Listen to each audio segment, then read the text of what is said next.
Yo guys, welcome to today's video. I'm sorry for the late update, by the way, because I had to wait for my phone to charge it, because it's, it takes ages to charge up, my phone does. So, anyway, we talk about Typhoon Infa, a category 3 on the Typhoon system hurricane wind scale. I mean, as you can see an eye. I know it might be a bit blurry. There's an eye there. And then you got tropical depression cempaka. But then, guys, you now a system over a broad trough of low pressure associated with a decaying front boundary over Mississippi and Alabama. It's forecasted to move offshore of the southern United States coastline by the end of this week. Environmental conditions are forecasted to be marginally conducive for some gradual development over the weekend into early next week,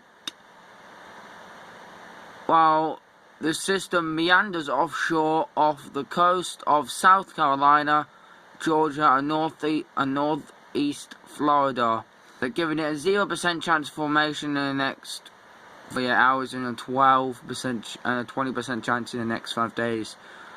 Obviously, there it is. But obviously, I think it's going to move forward over here. But to be honest, I think this is infa L, and our next named storm is Fred in the Atlantic. So we could have Fred next. So let's have a look at the 5-day graphical outlook from the NHC. And as you can see, dipping down towards here, towards Florida, northeast of the Bahamas. It could form anywhere in this circle, guys.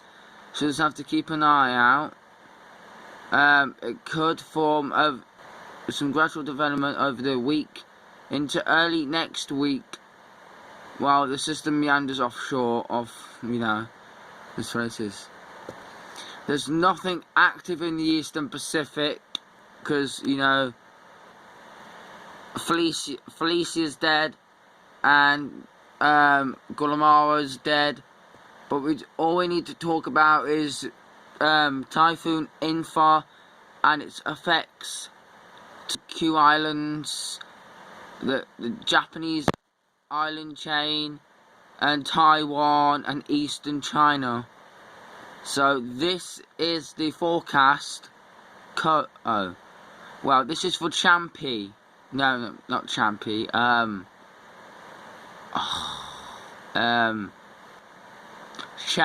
Cempaka. Obviously, it was a typhoon yesterday making landfall. And obviously it weakened to a tropical storm. But I think it actually rapidly weakened, I think. And then obviously it's gonna go over here. That's tonight, tomorrow, Friday, and Saturday. So just keep an eye on that, because that could, change. But we're not. That could change. The intensity could change. So we're not having a look at Cempaka, we're having a look at Typhoon Infa, a category 3 system. I'm giving it 115 to 120 miles an hour. It's about 95 knots right now. Meant to get to 100 knots, which is 120 miles an hour.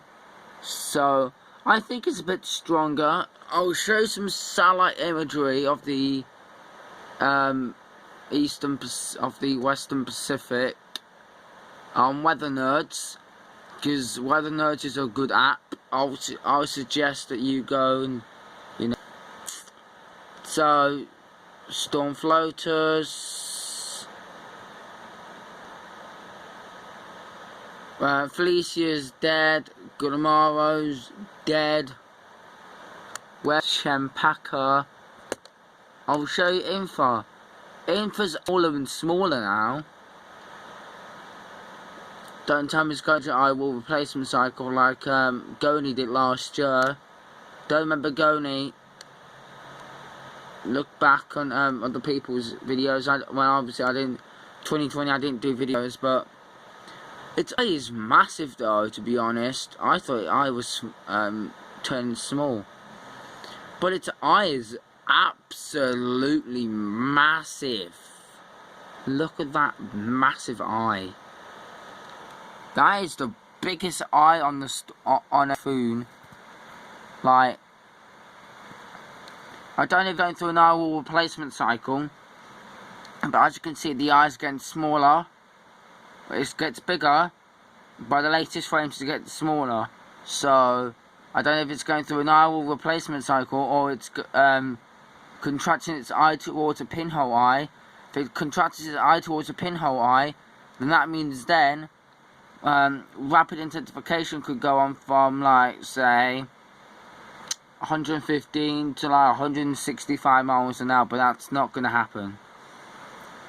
It's moving into cooler waters soon anyway. As soon as it gets north of Taiwan, that's when it's been moving into cooler waters, because it's about 27 to 26 degrees Celsius up here, which is still good for tropical development, but it will weaken a Category 3 storm. A Category 3 storm has to have at least 28 to 30 degrees for it to thrive, and it doesn't have that much as it goes north of Taiwan, or just before hitting Taiwan. So it has like a day and a half, I think, to intensify. So I'm still thinking I'm still thinking the Category 4 peak, but that's unlikely, to be honest. Like, honestly, I thought that Felicia wasn't going to get to Category 4, but expectations blew my cards, it blew my socks off. So yeah, it's 95 miles, it's 95 knots right now. Obviously, it's going to make landfall right over these islands here. Right over these islands here.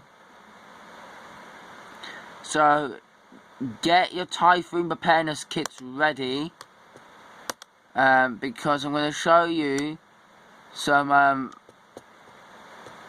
models for infa. The HWRF is still outlandish.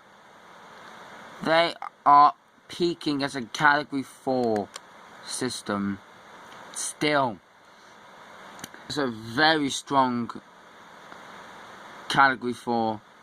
They said that this is 928 millibars. This is definitely not 928 millibars.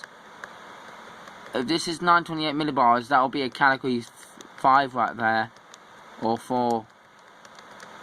Obviously it weakens, but just ignore this model, because this model is taking it so wrong, because the GFS has it making landfall. The HWRF doesn't have it make. A storm with a massive eye wall like this big can get to a Category 5. Well, maybe they can. Well, okay, I do tell a lie. Katrina back in 2005 in the Atlantic, yeah, that had a massive eye and that was a Category 5, so yeah, 955 millibars. A lot of the models are saying that this is a Category 4. And to be honest, we can't write it out. To be honest. It does weaken though as it heads towards the islands. Oh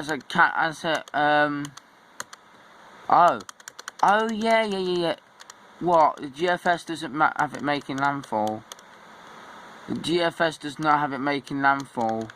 Has it scraping along the coast and then heading towards Korea.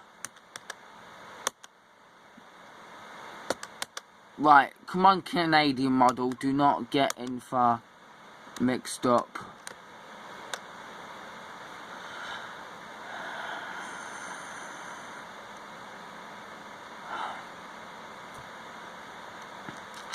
But the Canadian model has got as 9. They are not predicting a category 3 peak. Actually, they're only predicting a category. Actually, they're only predicting a category 1 peak from this. Obviously, it's a category 3 now, so yeah. Most of the models are saying, oh, it's going to be a category 4.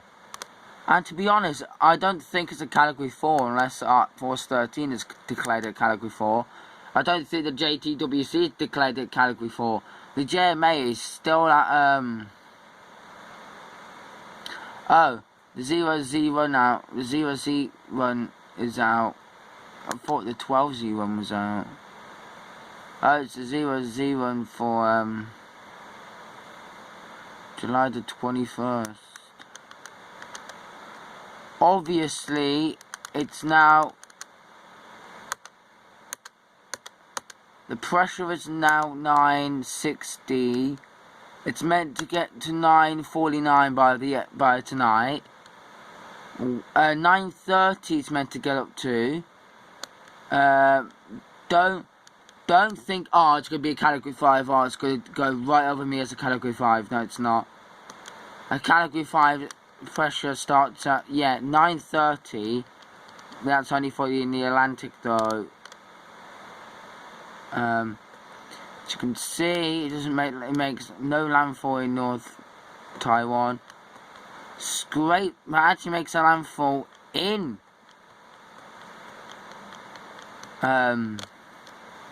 East China or China.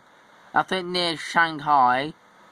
Either near Shanghai or Hong Kong. Well, Hong Kong's down here, so it's not going to make landfall in Hong Kong.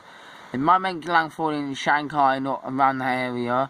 And then obviously, the models are going to be taking it out back over the sea again, intensifying to a typhoon again, and hitting North Korea as a typhoon. Which is some mad movement right there. So yeah, let's quickly have a look at disturbance in the Atlantic. Sorry about it, it's taking ages, guys, to load. It's just my laptop's slow, that's all. So yeah, anyway guys, if you enjoyed this video, you know, don't forget to like, comment, subscribe, share. And yeah, this is on 20%. So yeah, I guess I'll just see you all in the next video, which is tomorrow. Peace, and have a great day. And stay safe from the storm. Please, people in the Ryukyu Islands, Taiwan and East China. Yes, I know you don't understand English, but just please stay safe from this system. Wherever you're around the world and you're impacted by severe weather like Japan or India or Australia, Africa, England, Europe, America, wherever you are, just stay safe. So yeah, see you in the next storm. I shall see you and have a great day. Don't forget to like, comment, subscribe, share for more weather related content, and I shall see you all in the next video. Peace.